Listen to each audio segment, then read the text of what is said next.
Greetings there, my fellow sellswords. Rodamon here. Thank you for tuning in to Battle Brothers, Episode 11, The Undead.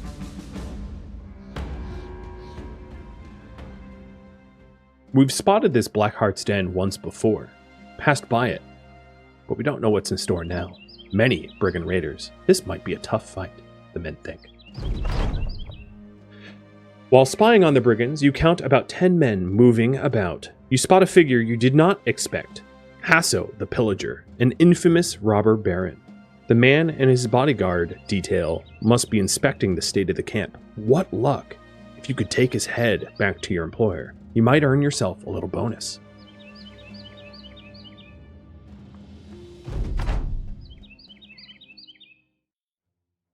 Some advantageous ground can be found behind. We'll have them pursue us back to high ground.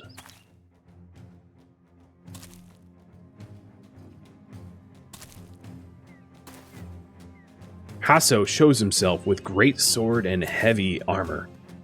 He'll be a mighty foe indeed.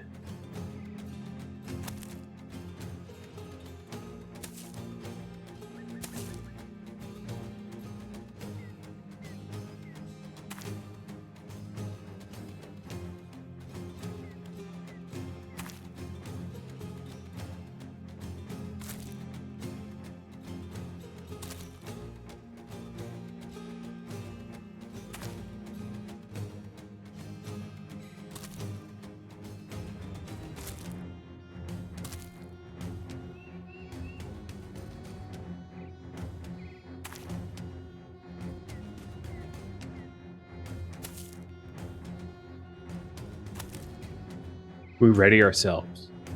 This might be the toughest foe yet. The Falcon reveals the remainder.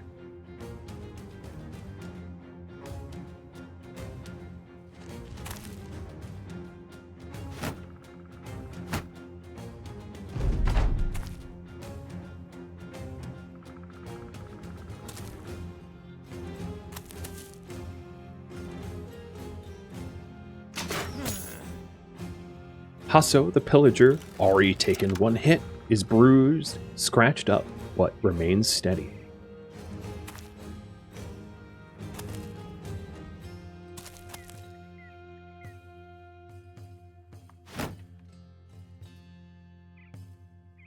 Using our shield and range superiority, the men see fit to wait for their advance.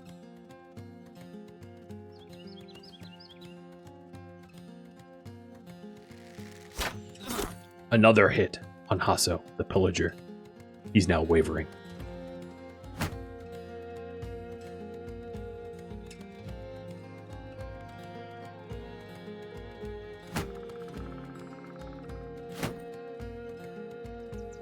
Our shield wall remains unbroken and ready. A third aim shot on Hasso, but it goes wide.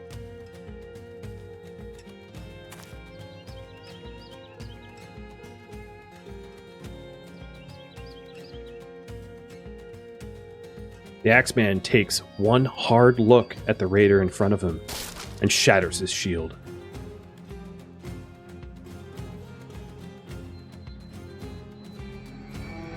Given the challenges ahead, Flash sees fit to blow the horn and rally the troops, hardening them to the difficulties.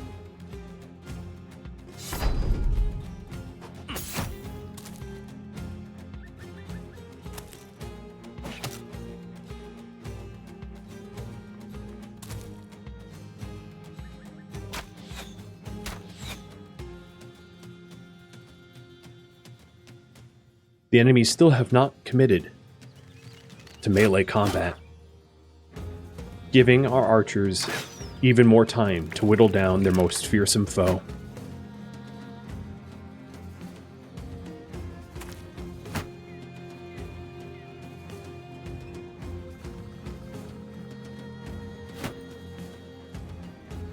The line will be held, and shields smashed and broken.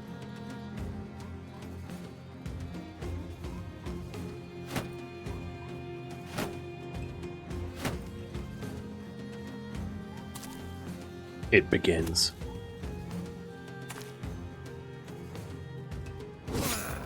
Hasso the Pillager, almost ready to break. Val lands a perfect blow.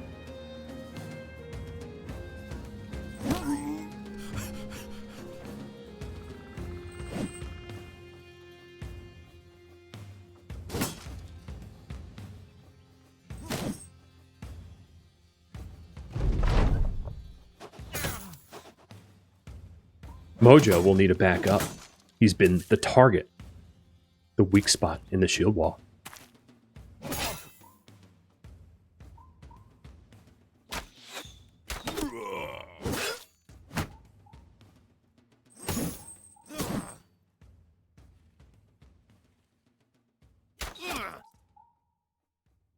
Hasso, the Pillager, is near death and now fleeing. Our archers know it's too tough of a fight to try to finish him off. So aid will be rendered to our wounded axemen. And closing around the men throwing the hatchets.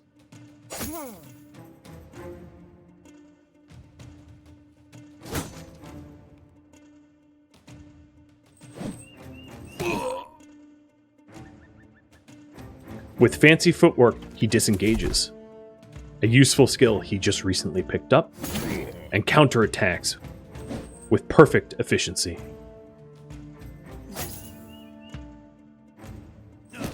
Hasso lies dead.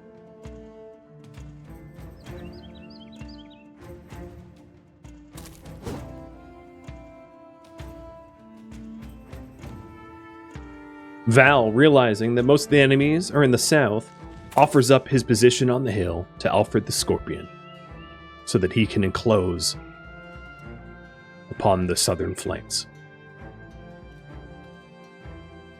The two brawlers in the front, broken and fleeing, remaining only 3 or 4 more raiders yet.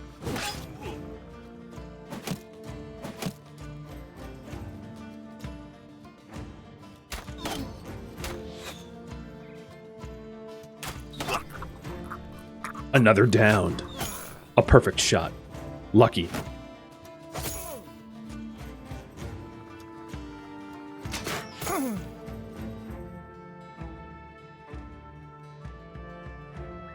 Val moves within range to help out JT. JT appreciatively tips his head,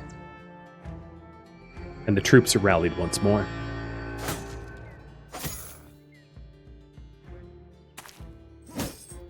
The brawlers in our path must die, so that we will be free to pursue the rest.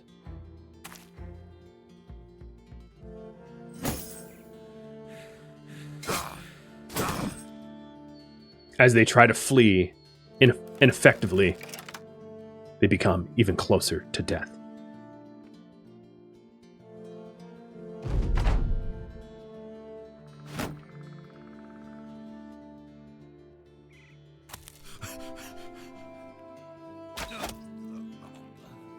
Down goes the last man in the north, and now to sweep up and clean the rest.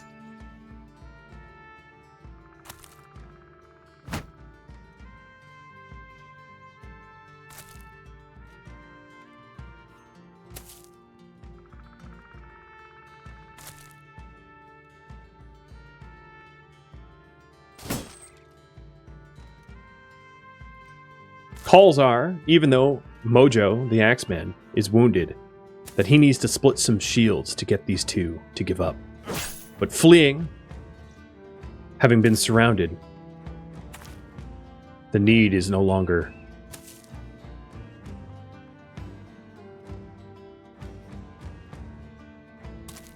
Not wanting even one bandit to get away, we run them down. He makes for the hills. At least this one will give up his gear and his life.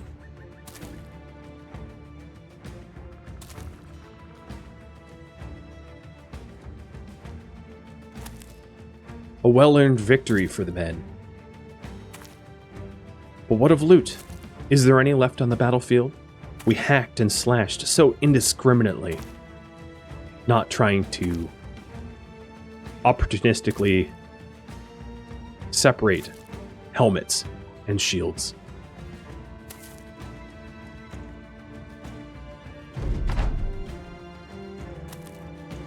He's almost made it out. Can lucky shots win over? Not today. Perhaps leaving a survivor to tell the tales of how he was bested by our company benefits us the most.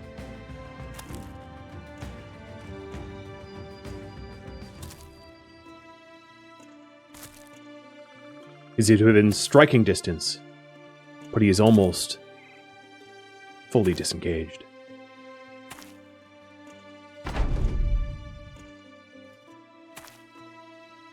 Oh, we can catch him yet.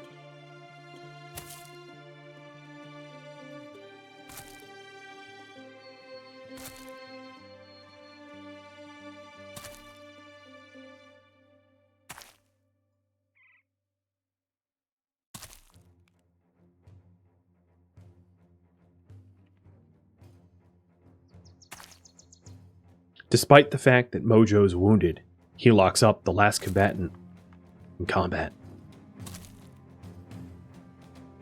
Moving in, everybody collapses upon him to support.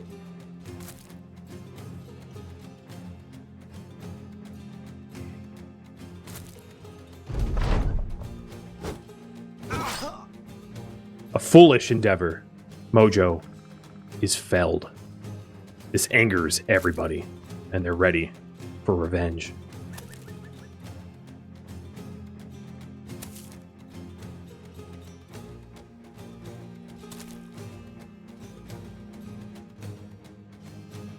None more than Robert the Turtle in the vanguard.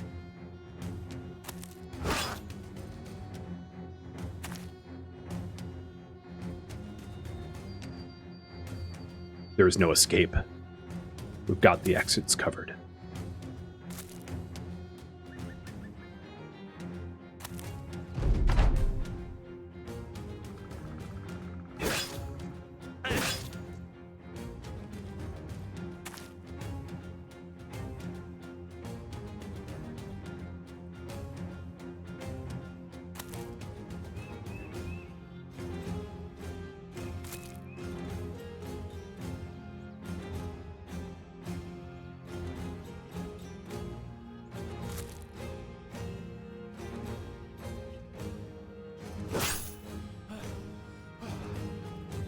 The men tire, for they've been at this battle quite some time, unable to catch their breath to effectively fight.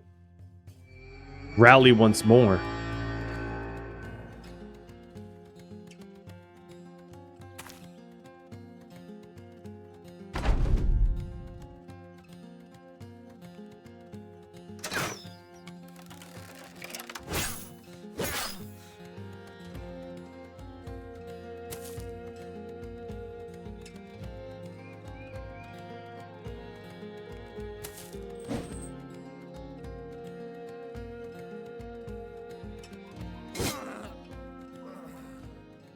Sadly, Mojo did not survive his wounds.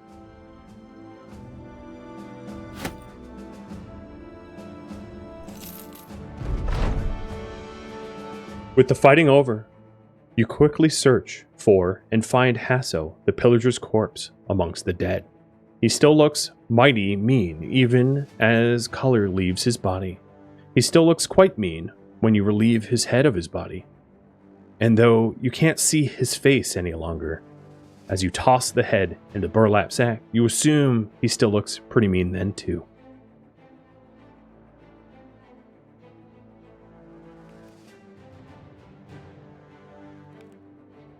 Kittlemund, you are going to be moved into the vanguard to replace our dearly departed axeman. You'll be given his long axe. May it serve you well.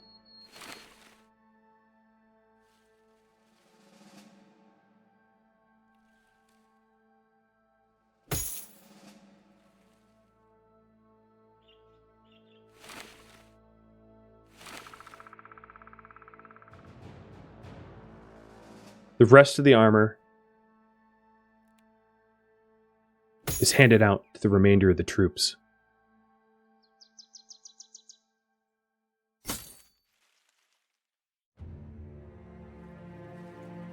Making sure that no piece is overlooked. Every point important. Could be the difference between life or death.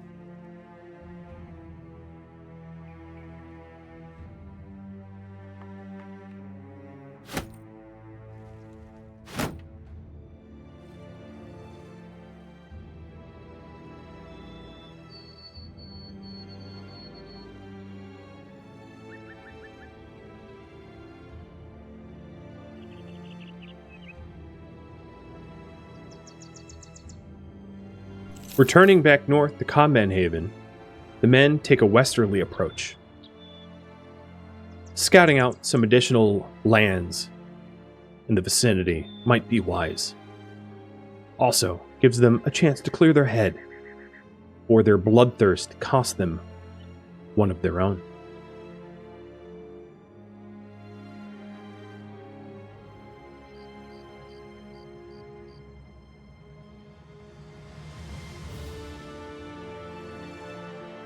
With Cobman Haven on the horizon in early morning, they return successful, hoping that the head garnishes them extra crowns. You hold Hasso the Pillager's head up, its sloped gaze turning to the ropes of the bloodied hair. A slow smile etched across Volker the Treasurer's face. You know what you've done, Sellsword? Do you know how much of relief you've brought to these parts just by removing that man's head from his shoulders? You'll be getting more than you bargained for, 660 crowns for the original task, and the man slides a chunky purse across the table. A little something extra weight that you will be carrying around. Cobman Haven no longer suffers from raided trade lanes. Quite a lot of equipment that we can part with. A lot of wealth that we can gain.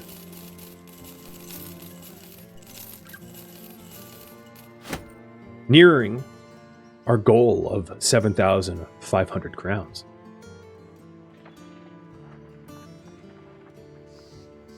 With 3 days of food and a new contract, this delivery takes us to Darnerswald, about 2 days northeast of here. Let's talk money. 1,000 plus 240 crowns in advance? We agree. This will put us in striking distance for that cart we want. Having accepted the contract, it's quite likely that we'll be attacked by orcs. They've been known to be in these parts. You come across a man and woman arguing outside one of the town's buildings. Why do I give you all of it? I'm the one doing all the work, she yells. The man rubs his chin and responds, I manage you. How would you work? How would you find work without me?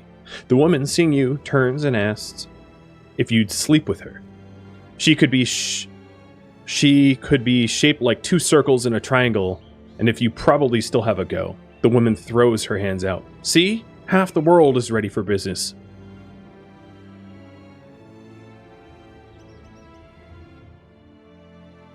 Nothing wrong. Playing by your own rules. With a fatherly appeal, you take the man by his shoulders. You can take the woman, but you can't... Oh man, I don't want to continue this sentence. I'm just going to continue.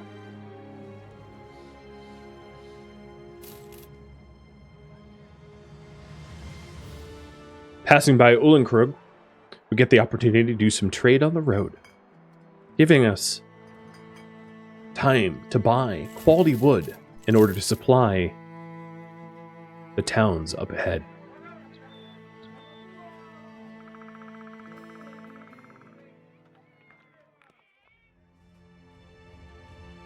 Dornerswald is still about a day and a half's worth of travel.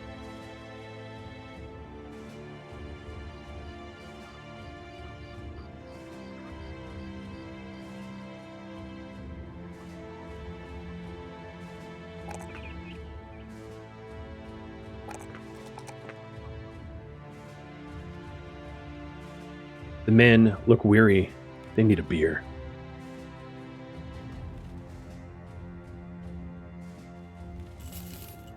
Signs of a lot of battle sites around lets us know that danger is close. Footsteps on the road as it darkens, brigands and peasants darting across the path.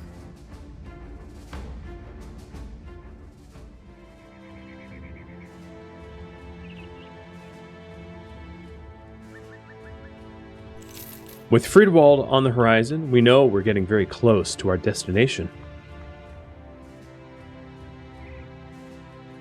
The Druid's Grove has evidence of a lot of paw marks, but none seem poised to ambush the caravan. Donnerswald is now resupplied. We've made it. We've delivered the caravan, just as we promised, to the Earling of Cobmanhaven. The caravan leader pays us in crowns and seems rather thankful to be alive.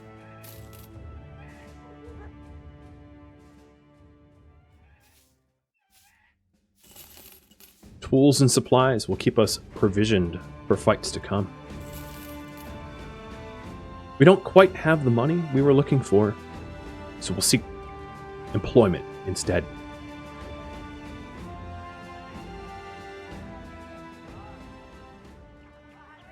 We'll head back to Friedwald.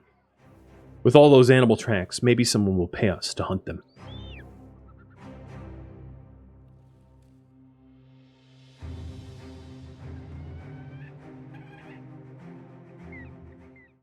The men weigh the option of hunting Greenskin, but knowing that their scale was not up to snuff, not quite yet, they head south to Allen. Allentown has easier contracts, ones that might be fulfilled. The first of which we step into Casimir the Elder's room to find a man staring at a map of the hinterlands. He shakes his head. You see that there? It's a crypt of Ogmar. Ellen used to worship a relic by the name of the Shroud of the Founder, but the townsfolk are saying it's gone missing, and well, for whatever reason, they think it's there. I've no men to hire, you see, for the roads are dangerous, and I can't afford to pay for failure. But you, sellswords, seem up to the task. Would you go and find this Shroud of the Founder for us? They're willing to pay $170 in advance and another $690. The job is done. We accept their contract. I'm going to grab myself another beer, if you don't mind. I'll be back in just a second. And cheers.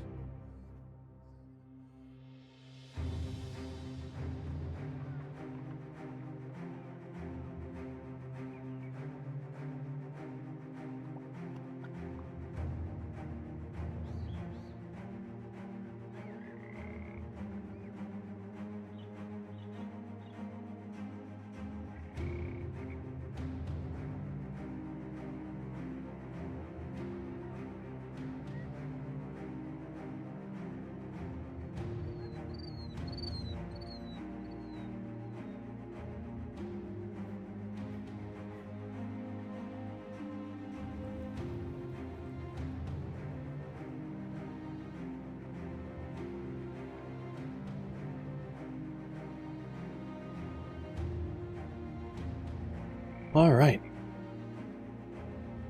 That was quick, I think. The men set off to the southeast to the crypt of Ogmar, not knowing what lies in wait.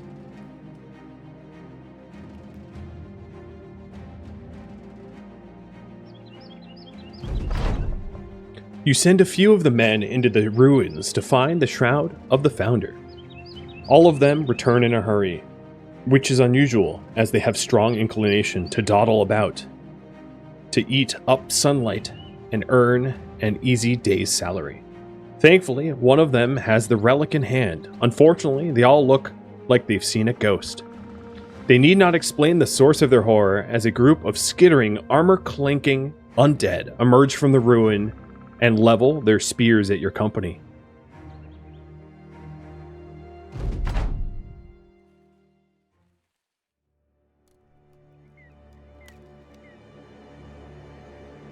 Taking quick stock at the surroundings, the men see fit to back up into a treed enclosure.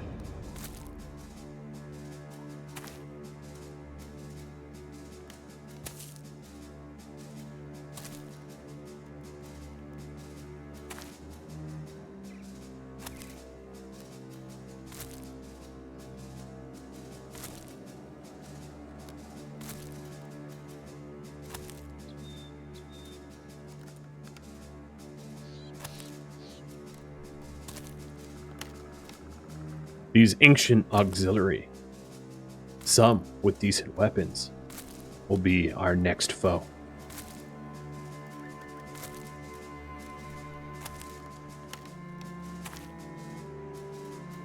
Arrows are insufficient in this fight. Bones lacking flesh seldom are struck true. The archers fall back, knowing they'll be ineffective.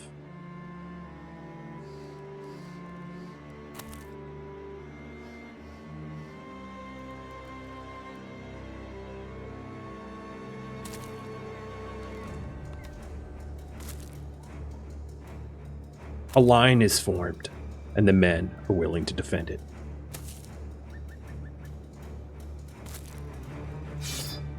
A spear wall in the south, and a bone grinder in the middle.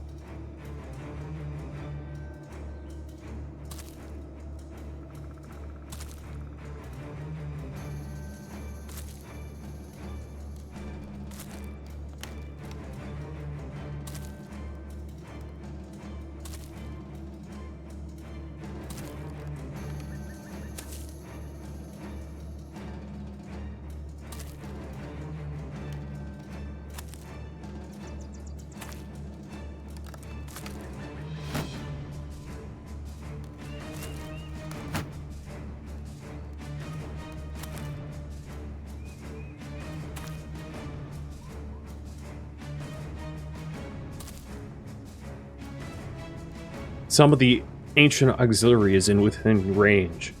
Cathanon assesses and lets loose a bolt that finds his target in the head. Little damage is dealt.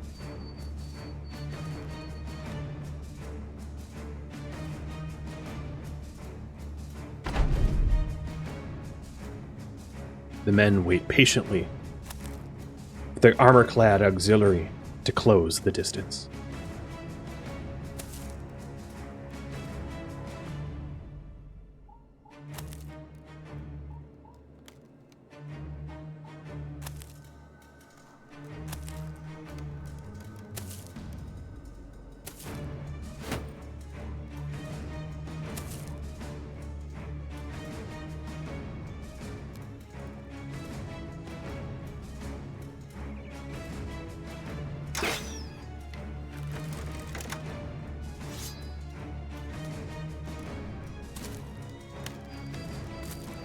The auxiliary close on the men, but the men are at the ready. Any minute now. With shields raised, they're in position. And with bows drawn, they're ready to fire.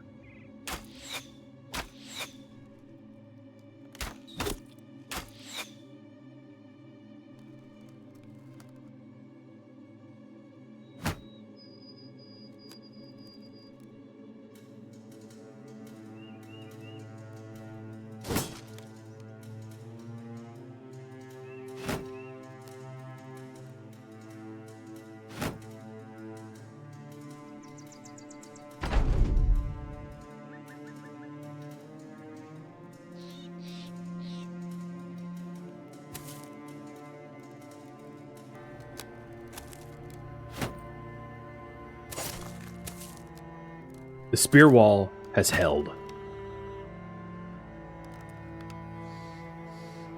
Kittelmund sees that his friend Alfred is in danger and doubles back, crushing the skeleton with his axe.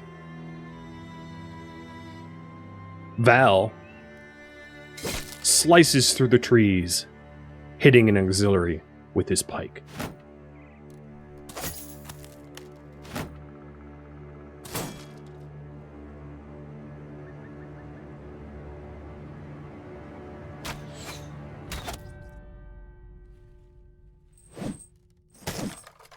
Bones smashed, skeletons shattered, the smell of bone meal upon the air.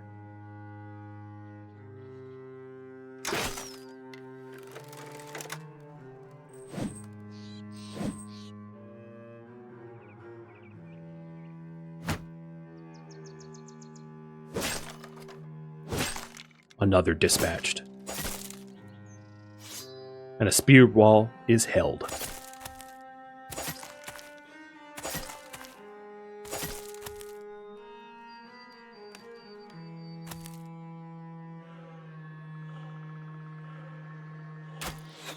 The north flanks are open, but Kittleman the Axeman is ready to respond in turn. The central bone grinder, living up to its needs, sees many a skeleton felled.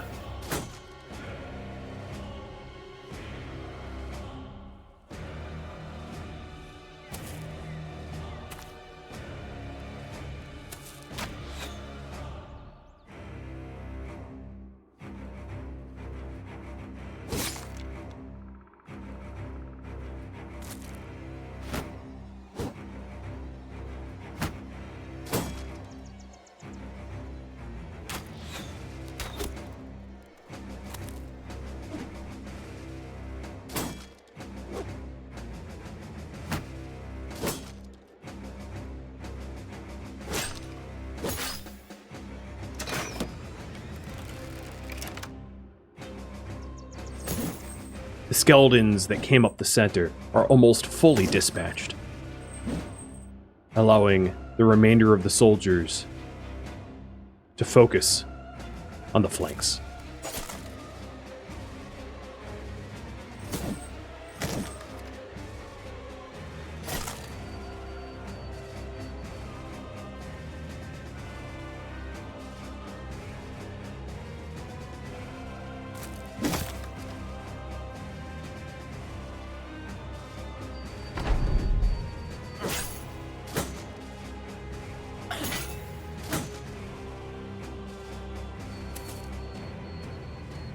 Alfred tires of the skeletons that beset him.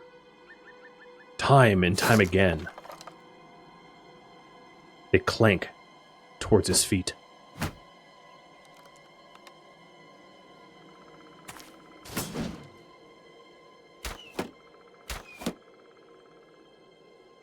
Only 3 remain,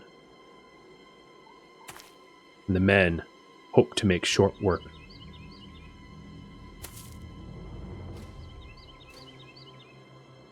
Odo bashes one of the skeletons out of the way, freeing Alfred from its grips.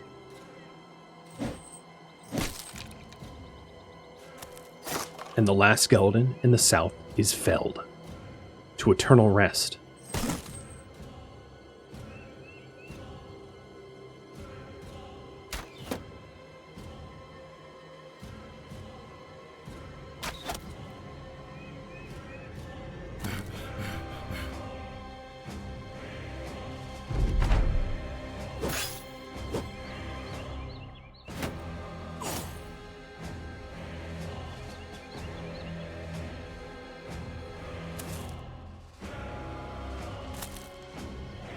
Zleb, the tank, his morale broken.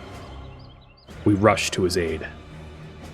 Despite the fact that the skeletons number in the few, having dealt with such fearsome foe, his spirit is broken.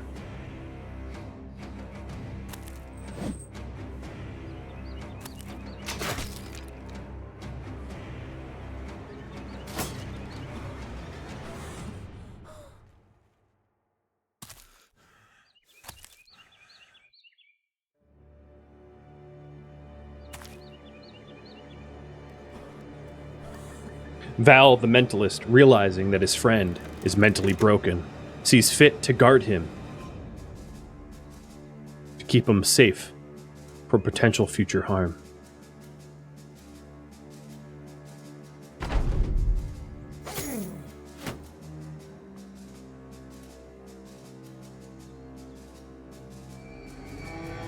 A rallying horn ensures that the remaining men stand true and ready for this last skeleton.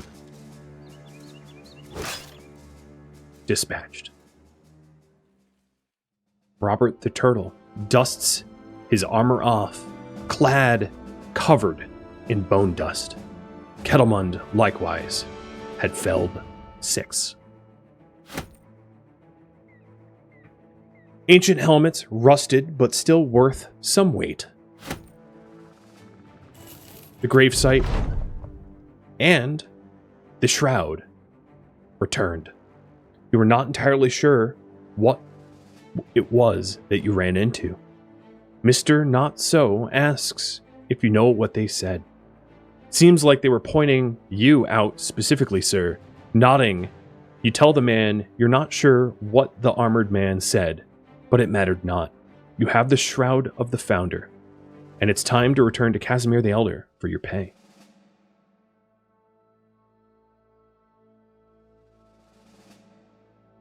Flash, the standard bearer, ready to specialize in polearm mastery, as well as his ability to come to the aid and tank and defend. Kettlemund, finally, the rookie, finding sure-footed. Skills at his disposal. He wants to be known as the healer. Nobody understands why. But they're happy for him to take the moniker and also a set of bandages, just in case.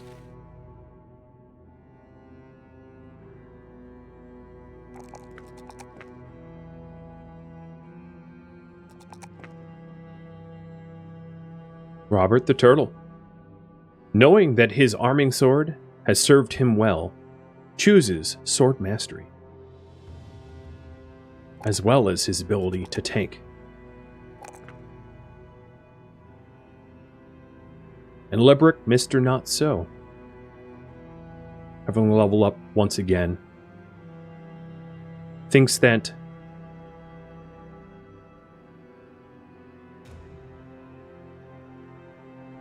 given his moniker,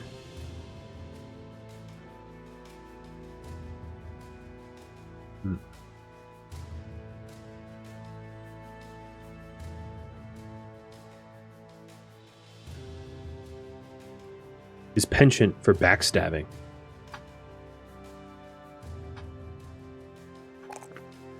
should be his focus.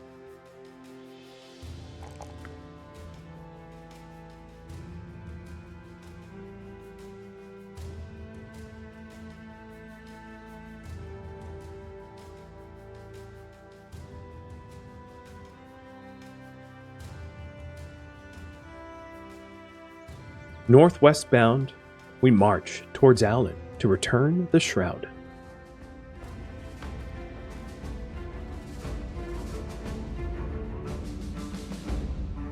Thank you for watching Battle Brothers, which originally streamed live on Twitch January 28th. If you'd like to catch a live stream of mine, Rhodamont.com has my stream schedule and countdown timers to upcoming streams. If you'd like to join my gaming community, Rhodamont.com also has a link to Discord, as does the description of this video. Thank you so very much for watching, and a special thank you to my Patreon patrons, Twitch subscribers, and viewers like you that support the channel and made it all the way to the credits. I hope to catch you in the next episode or an upcoming stream. Farewell, my fellow sellswords.